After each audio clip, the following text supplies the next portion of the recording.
Three ruthless killers were about to make the biggest mistake of their lives. They saw a broken-down old drifter, huddled on a porch in the dusty streets of 1864 Nevada. They saw trembling hands and clouded eyes.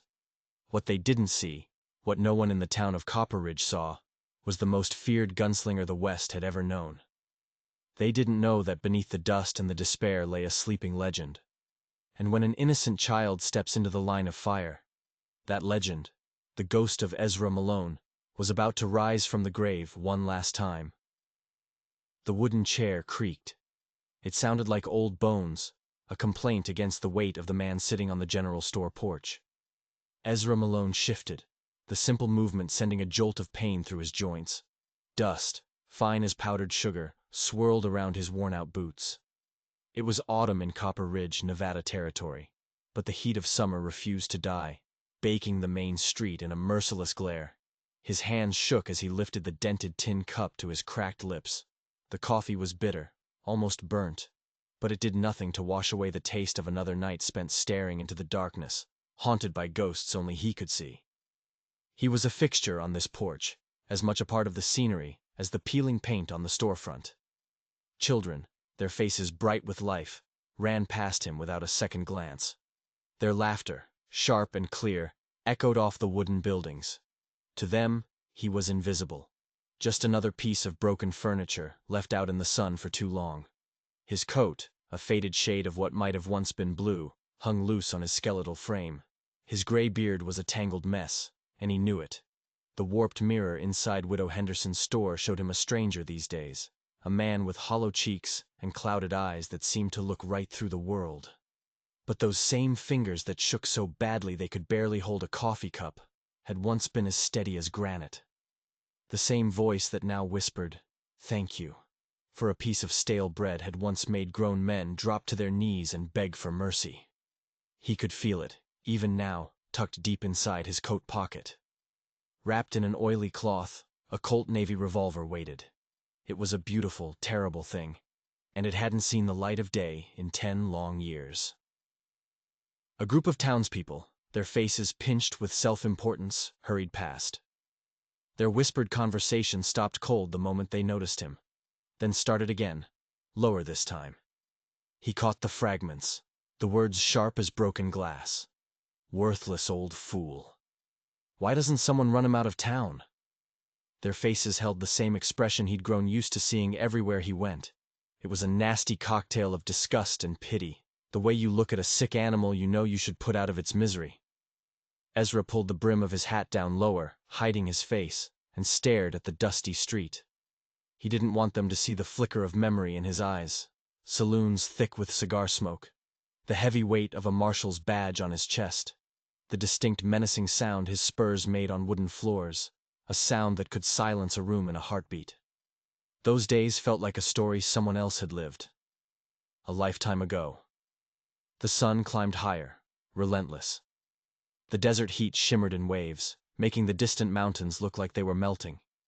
Horses tied to hitching posts stomped their feet, their tails swishing at the buzzing flies. From the blacksmith shop came the steady, rhythmic ring of a hammer on steel, a sound that mixed with the creak of wagon wheels and the low murmur of people going about their business. It was the sound of a normal life, a life he had long since forgotten how to live. Ezra closed his eyes, trying to remember what it felt like to matter. He tried to recall a time when people spoke his name with respect, or even fear, instead of the contempt he saw in their eyes now. The memories came in flashes, bright and painful. A draw so fast it looked like a magic trick, making other gunmen step aside without a word. A reputation that traveled faster than the telegraph wires, a whisper on the wind from Kansas to California. A time when the name Ezra the Ghost Malone meant something more than just another broken-down drifter waiting to die. And then a shadow fell across his face, blocking the harsh sun. He opened his eyes. 3 men on horseback had stopped directly in front of the store. Their leader sat tall and straight in his saddle, a cruel, lazy smile playing at the corners of his mouth. His 2 companions flanked him like a pair of loyal wolves, their hands resting casually, confidently, on the grips of their guns. "Well now," the leader said, his voice carrying the kind of easy confidence that only comes from never, ever losing a fight. "What in the hell have we got here?" The three riders dismounted. They moved with a casual grace, the kind of men who believe they own whatever ground their boots happen to touch. Their leader was at least 20 years younger than Ezra, with dark hair and eyes as cold and empty as a winter sky. His black vest was clean, well-fitted, and his guns hung low on his hips in the practiced style of a professional killer. He walked like he was the only man in the world who mattered. "Name's Caleb Thorpe," he announced, though Ezra hadn't asked. He let the name hang in the air, expecting it to mean something. And it did. Ezra had heard the name. He'd heard it whispered in saloons and general stores all across the territory. Caleb Thorpe was a gun for hire, a man who collected debts for the rich and powerful, the kind of men who didn't like to get their own hands dirty. The stories said he'd killed a dozen men in what they called fair fights, and at least twice as many who never even saw it coming. Good families had been left homeless, their farms burned to the ground. Good men had ended up in unmarked graves, all because Caleb Thorpe had come calling. One of his men, a shorter man with a sharp, weasel-like face, spat a stream of brown tobacco juice into the dust, just inches from Ezra's worn-out boots. "Boss asked you a question, old-timer," the man snarled. "It's rude not to answer when your betters are talking to you." Ezra's grip tightened on his tin cup. He could feel the tremor in his left hand getting worse, a betraying weakness. But he kept his voice steady, low and even. "Just trying to enjoy the morning, in peace." "Peace?" Thorpe laughed, a sound like glass breaking. "That's rich, coming from someone who looks like he crawled out of a grave and forgot to brush the dirt off." He took a step closer, his spurs jingling with each menacing stride. "You're bad for business, old man. You make the paying customers nervous. It ain't good for a town to have trash like you cluttering up the street." The third man, a brute built like a mountain with fists the size of ham hocks, cracked his knuckles.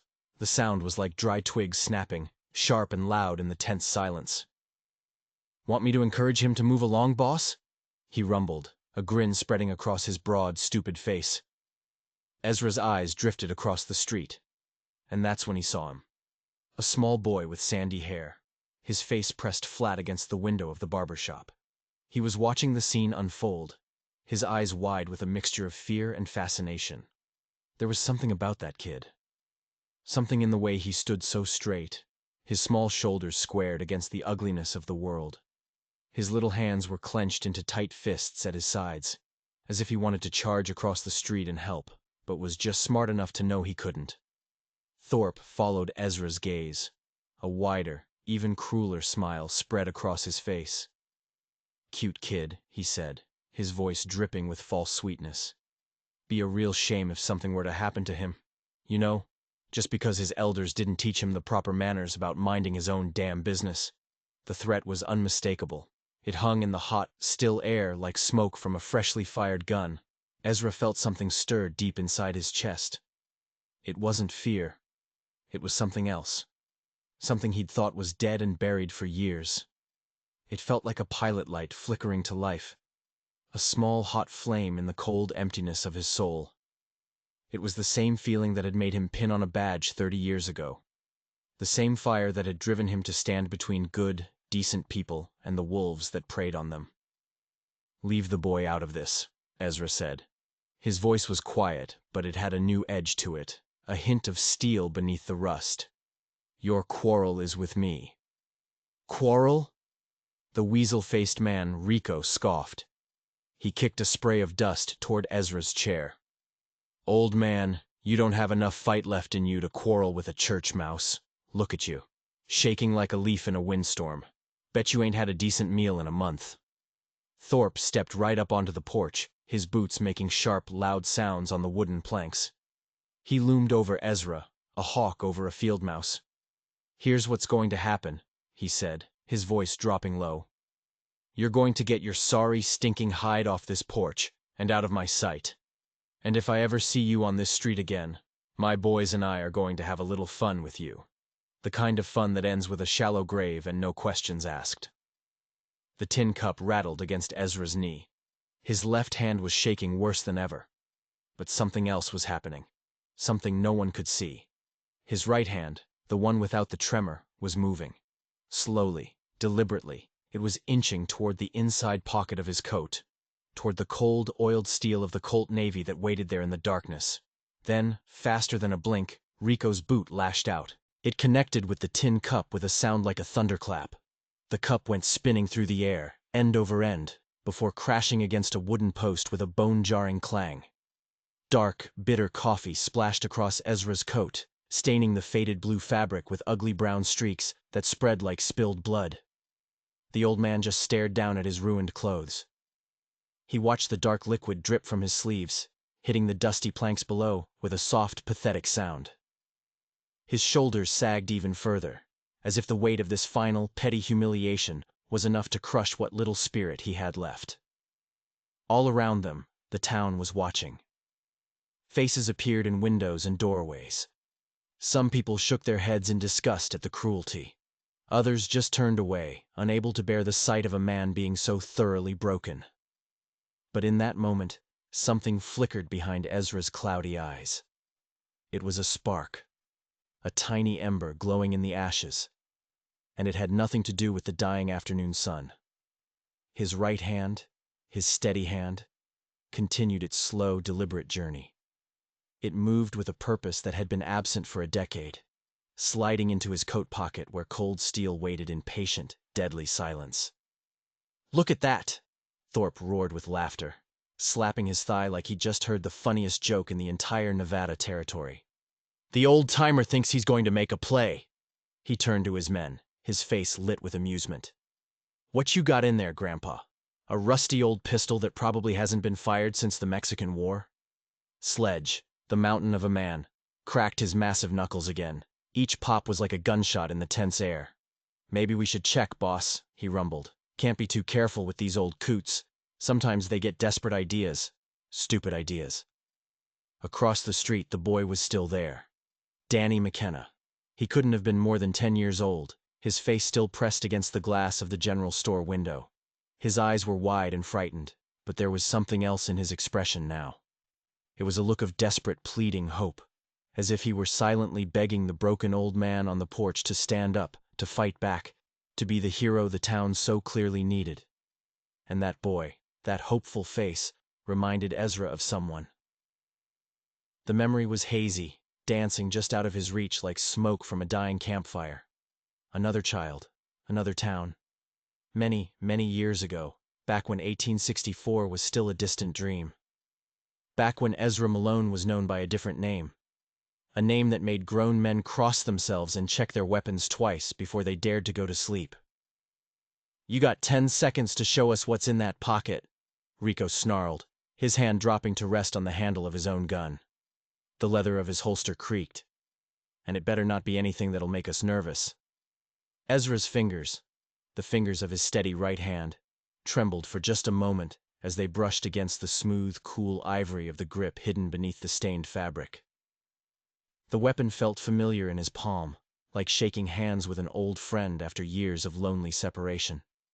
For a split second, the fire of arthritis in his joints seemed to vanish, replaced by a ghost of muscle memory that reached back across 3 decades of violence and regret. The wind picked up, a sudden gust that sent dust devils swirling around their boots. It made the wooden signs above the boardwalk creak and groan on their rusted chains. Somewhere in the distance, a church bell began to chime the hour, its heavy bronze voice carrying across the desert like a prayer. Or maybe a warning. "Time's up, old man," Thorpe said, his voice dropping to a dangerous whisper, a snake's hiss before it strikes. "Let's see what you're hiding." But before he could finish the sentence, another voice cut through the afternoon heat. A voice like a cavalry saber, sharp and bright and completely unexpected. "Thorpe! You yellow-bellied snake!" Everyone turned. The entire street, frozen in this terrible tableau, swiveled to see a man striding down the center of the road. He walked with the confident, measured gait of a man who wore authority like a second skin. It was Sheriff Owen McKenna. He was maybe 55 years old, with steel-gray hair and a mustache that looked like it had been trimmed with military precision. A silver badge on his chest caught the afternoon sunlight, glinting like a star. His right hand rested easily on the butt of his Colt .45. But it was his eyes that commanded attention. They were a pale, washed-out gray, the color of a winter sky, and they were the eyes of a man who had seen too much death and wasn't afraid to see a little more if the situation called for it. Those eyes made even Caleb Thorpe take an involuntary step backward. "Well, well," Thorpe drawled, trying to recover his swagger, though his voice had lost some of its earlier confidence. "If it ain't Sheriff McKenna, come to spoil our fun." McKenna stopped about 20 paces away. It was a calculated distance, far enough back to give himself room to draw if things went south. "This what you call fun these days, Caleb? Picking on old folks? You must be getting soft in your old age." Rico and Sledge shifted nervously on their feet. Their hands hovered near their weapons, but they didn't touch them. Not yet. Even hired killers with no conscience knew better than to draw on a lawman without serious provocation. Especially a lawman with McKenna's reputation for straight shooting and hard, unyielding justice. Ezra remained perfectly still on the porch step. He felt like a spectator at his own hanging. His right hand was still buried in his coat pocket, his fingers wrapped around the ivory grip. The coffee stains on his clothes were already starting to attract flies in the desert heat, and the sour odor of it rose from the wet fabric. He was a mess, a joke, and now a good man was about to get himself killed trying to defend him. "Funny thing about timing, Caleb," McKenna continued, his voice taking on that particular tone lawmen use when they know they have an ace hidden up their sleeve. "I just got a telegram from Carson City. About an hour ago. Seems there's a reward posted for 3 men. 3 men who robbed and murdered the Patterson family up north last month. Left a woman and her 2 little girls dead in their own kitchen." The color drained from Rico's weasel-like face. It was like watching water drain from a broken barrel. Sledge took another clumsy step back toward the horses, his massive frame suddenly looking less intimidating and more like a cornered animal desperately searching for an escape route. But Thorpe just smiled, though the smile didn't come anywhere near his cold, dead eyes. "That's a serious accusation, Sheriff," he said smoothly. "I hope you got some proof to back up that kind of talk." "Witnesses," McKenna replied, his voice flat and hard. "Witnesses say the killers were 3 men riding together, and one of them had a scar, a nasty one, running all the way from his left ear down to his jaw." He paused, letting the words sink in. "Funny coincidence, don't you think?" Thorpe's hand moved unconsciously, his fingers brushing against the jagged white line that marked his face, a permanent souvenir from a knife fight in Sacramento 2 years earlier. His smile faltered for just a heartbeat before he forced it back into place. But it was too late. Ezra, watching from the porch, saw the brief, undeniable flash of panic that crossed his features. And then, from across the street, came a sound that made every single adult present freeze with a fresh wave of terror. It was the creak of a door opening, followed by the sound of light, quick footsteps on the wooden planks of the boardwalk. It was Danny McKenna. The sheriff's 10-year-old son had pushed his way out of the general store, and with the fearless, foolhardy determination that only children possess, he was walking directly toward the confrontation. "Danny, no!" a woman's voice screamed from inside the store. But the boy kept coming, his small chin set with a stubborn courage that was the spitting image of his father's. "Pa!" the child called out, his high, clear voice carrying across the dusty street. "You don't have to face them alone." The distraction lasted only a heartbeat, but in the deadly mathematics of a gunfight, a heartbeat is an eternity. It's the difference between living and dying. Thorpe's hand, his good hand, swept down toward his holster with practiced, blinding speed. But he wasn't aiming at Sheriff McKenna. He was drawing on the boy. The boy's scream wasn't a scream of pain. It was a scream of pure, sudden terror. It cut through the desert air like a knife through butter. Danny McKenna had just stepped off the curb into the dusty street when Caleb Thorpe's gun swung toward him like a snake striking its prey. Time seemed to stop, or at least it crawled as slow as winter honey. From his place on the porch, Ezra watched the killer's finger begin to squeeze the trigger. He could see Sheriff McKenna 20 feet away, his face a mask of horror, shouting his son's name, already moving but knowing he was too far, too slow to help. The old man's body moved before his mind could catch up. 30 years of buried instincts, 30 years of violence and survival, exploded to life like a dam bursting. His right hand, his steady hand, swept out of his coat pocket with the speed of a diving hawk. The ivory-handled Colt appeared in his palm as if it had grown there, as if it had always belonged there. It was no longer the weapon of a shaking old fool. It was an extension of pure, deadly will. 3 shots rang out. They were so fast, so close together, they sounded like a single, ripping explosion. Faster than a man could count them. The first bullet shattered Caleb Thorpe's gun hand. His pistol went spinning through the air like a broken toy as blood sprayed across the wooden sidewalk. Thorpe screamed, a high, thin sound of shock and agony, and clutched his mangled fingers to his chest. The second bullet hit Rico's gun belt. It didn't just break the buckle, it exploded it in a shower of leather and metal and lead. The whole rig, guns and all, fell away from his waist and clattered into the dust, leaving him standing there with his mouth hanging open like a landed fish, his hands empty and useless. The third bullet didn't find flesh. It found Sledge's whiskey bottle, which he had just pulled from his saddlebag. The bottle disintegrated, turning into a fountain of amber liquid that soaked the front of his pants and rained down on the dusty ground. The big man froze, staring down at the mess, his face a perfect picture of stupid confusion. "Sweet Jesus," whispered Sheriff McKenna, his own half-drawn gun forgotten in his hand. He stared at the old man on the porch, his eyes wide with disbelief. "I ain't never seen shooting like that. Not in all my born days." And then Ezra stood up. He rose from the porch step, and his legs, which had been weak and trembling just moments before, were now as steady as mountain stone. The tremor that had plagued his left hand for years was gone. Vanished like smoke on the wind. His eyes, once clouded and distant, now blazed with the cold, hard fire that had once made grown men cross the street just to avoid his gaze. The transformation was absolute. The drifter was gone. The people of Copper Ridge, who had been watching from the safety of their windows and doorways, were now pressing forward, their faces painted with shock and awe, and a dawning, incredible wonder. Children peeked out from behind their mothers' skirts, their young minds sensing that they were witnessing something profound, something that would be told and retold until it became legend. In the middle of the street, Danny McKenna stood frozen, his eyes as wide and round as silver dollars. His mother rushed out from the general store, her face white with terror, and gathered the boy into her arms, burying his face in her dress. Caleb Thorpe swayed on his feet. His ruined hand was pressed against his chest, but blood was seeping between his fingers, dripping onto the dusty boards. His face had turned the color of old flour, and sweat beaded on his forehead like morning dew. He stared at Ezra, his eyes filled with a mixture of hatred and utter disbelief. That's impossible," Rico stammered, his voice cracking like a teenager's. "It can't be." He took a stumbling step backward. Ezra Malone, the ghost. He died.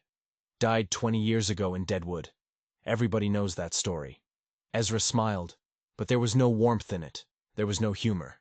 It was a cold, thin smile, the kind that promised winter storms and lonely graves. "Son," he said, his voice now a low, rumbling growl that carried across the silent street. "You shouldn't believe everything you hear in saloons." He took a step forward, off the porch, and into the sunlight. "The ghost has been sleeping. Not dead. And you boys, you just woke him up." The late afternoon sun cast long, dramatic shadows across the dusty street, making Ezra's figure loom larger than life. His tattered coat fluttered in the desert breeze, and the Colt Navy still held in his right hand caught the golden light, its polished steel gleaming like silver. Rico and Sledge began backing away, their faces showing the kind of raw, primal fear that comes when a man realizes he hasn't just made a mistake, he's made a fatal one. They were fumbling for the reins of their horses, their eyes darting between Ezra and the only escape route. Thorpe tried to follow them but stumbled, his legs weak from blood loss and shock. He leaned against a hitching post, panting, his face a mask of agony. "Now then," Ezra said, his voice carrying across the street like the rumble of distant thunder before a storm. I believe we need to have ourselves a little talk. About manners. The silence that followed was stretched as tight as a bowstring, ready to snap at any moment. Every single person on that dusty street held their breath. They were waiting, watching, to see what the legendary ghost would do next.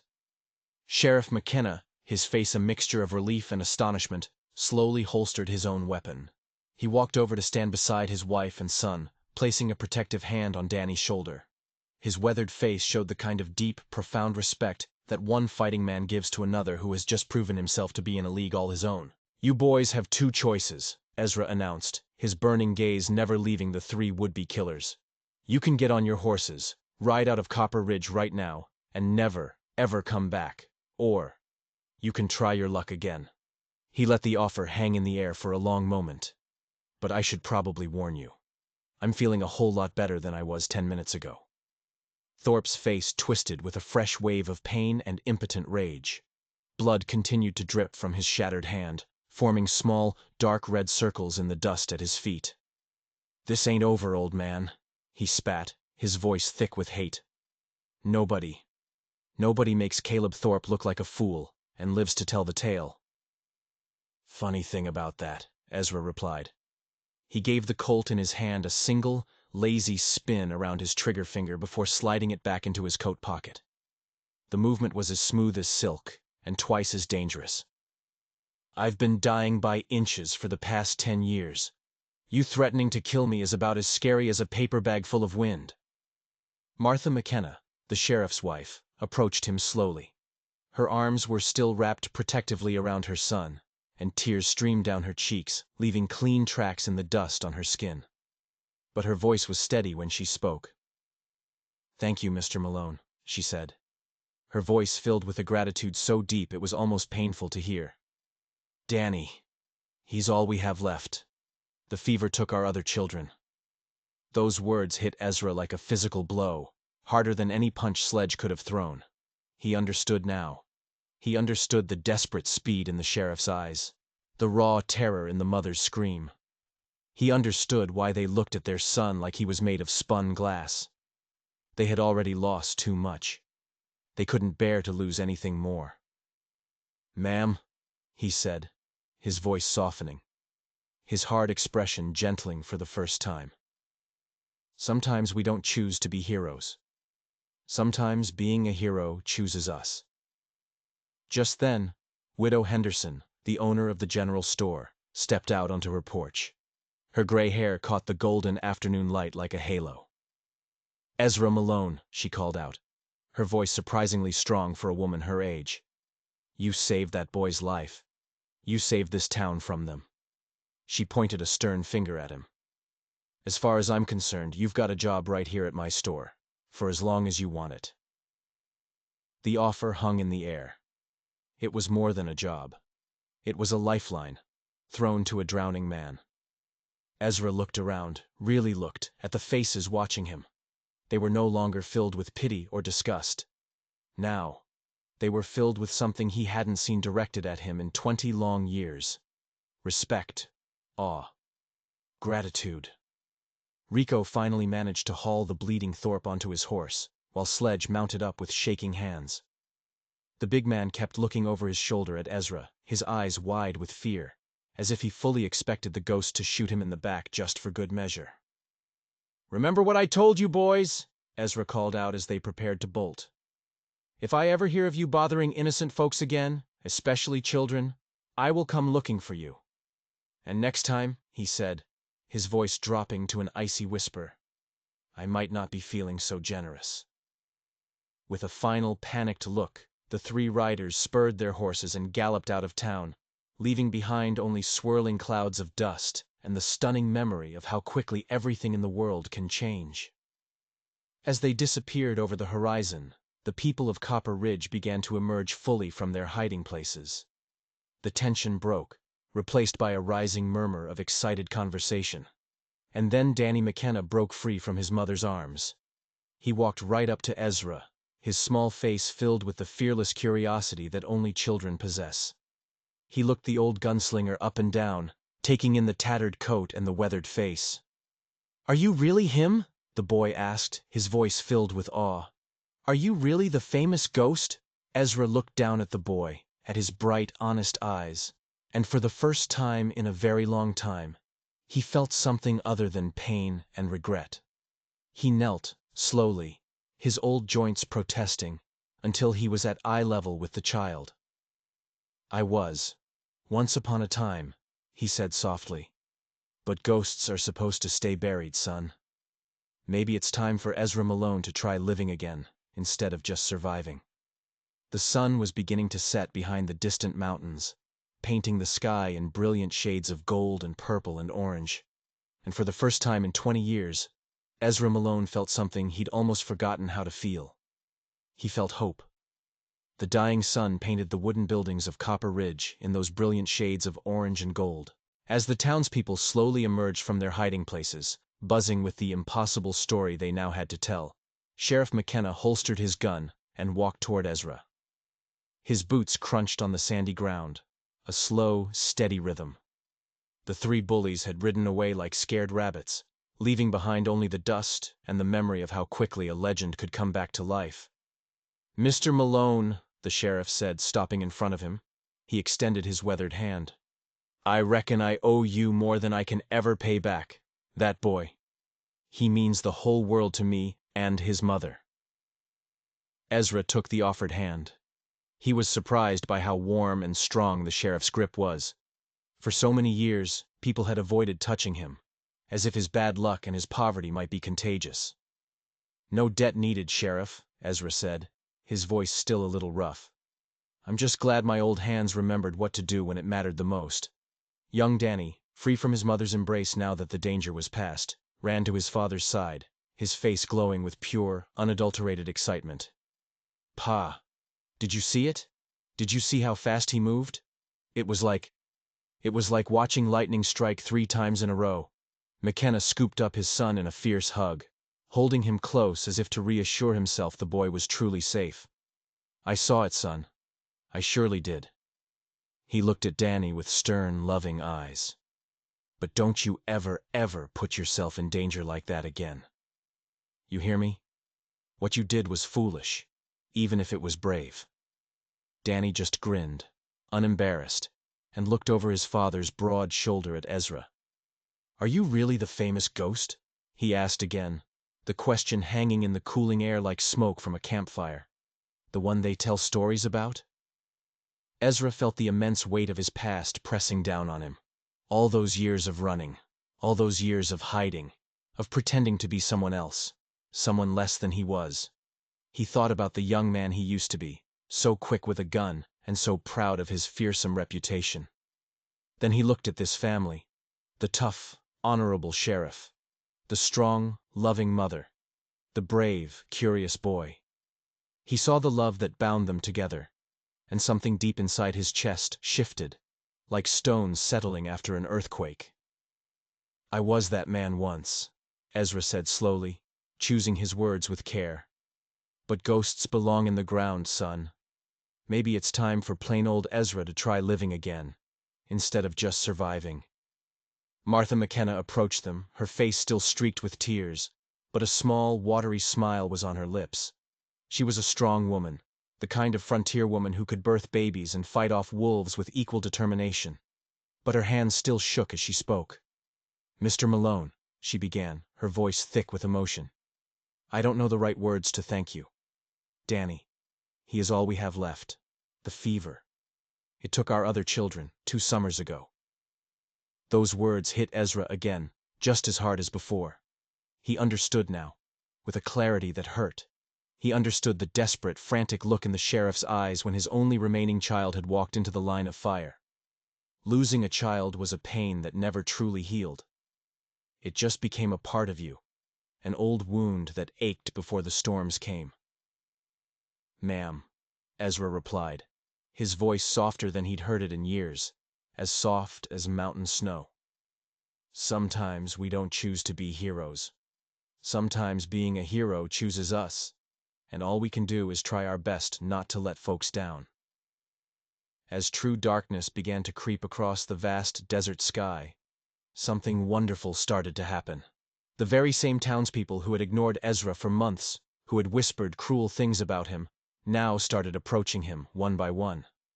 Old Pete, the blacksmith, a man whose arms were as thick as tree trunks, came over and clapped him on the shoulder, a gesture of respect and camaraderie. Widow Henderson from the general store pressed a fresh, steaming cup of coffee into his hands. Not in a dented tin cup, but in a proper ceramic mug. "On the house," she said with a firm nod. The children, the same ones who had once run from his trembling figure and ragged clothes, now gathered around him, their eyes shining, begging to hear stories about the famous gunfighter, the Ghost. For the first time in longer than he could possibly remember, Ezra Malone felt like he wasn't just in a place. He felt like he belonged there. 3 weeks had passed. 3 weeks since the showdown that had shaken Copper Ridge to its foundations. The bright morning sun found Ezra Malone sitting on the very same porch steps where everything had changed. But now, he wasn't a broken man cowering from the world. Instead of trembling hands and bitter day-old coffee, he held a steady ceramic mug filled with the best brew in Nevada Territory, courtesy of Widow Henderson. His left hand no longer trembled. It wasn't because some miracle had healed his arthritic joints. It was because he had finally remembered who he really was, underneath all those layers of fear and regret he'd piled on himself for years. Sheriff McKenna walked over from the jailhouse across the street. A yellow piece of paper, a telegram, fluttered in his hand, and a deeply satisfied smile was spread across his sun-weathered face. "Thought you might want to hear this news," he said, settling down on the step beside Ezra, as if they were old friends who had been sharing morning coffee for years. He handed the telegram to Ezra. "Got word from the marshal up in Elko. Seems those 3 troublemakers of yours decided to try robbing the First National Bank yesterday." Ezra read the short message and handed it back, a slow smile touching his own lips. "How did that work out for them?" he asked, though he wasn't particularly worried about the answer. "Rico and that big fellow Sledge. They won't be bothering anyone ever again," McKenna reported with grim satisfaction. "Thorpe is still breathing, but barely. Seems like that busted trigger finger you gave him made him a whole lot slower than molasses in January. A bank guard put 2 bullets in his chest before he could even clear leather." They sat there for a while in comfortable silence, just watching the daily life of their small town unfold before them. Wagons rolled past, their wheels creaking, carrying supplies and hope. Children played tag in the dusty street, their shouts and laughter filling the air, while their mothers hung laundry on lines stretched between houses, gossiping about whose chickens were laying the best eggs. It was the simple music of a place where people felt safe, a place where they could live normal lives without fear. Just then, young Danny McKenna appeared around the corner, a stack of school books tucked under one arm and a very serious look on his freckled face. It was clear he had been thinking hard about something for days, and now he was ready to ask his questions. He approached Ezra with the careful, formal dignity that children use when they have truly important business to discuss.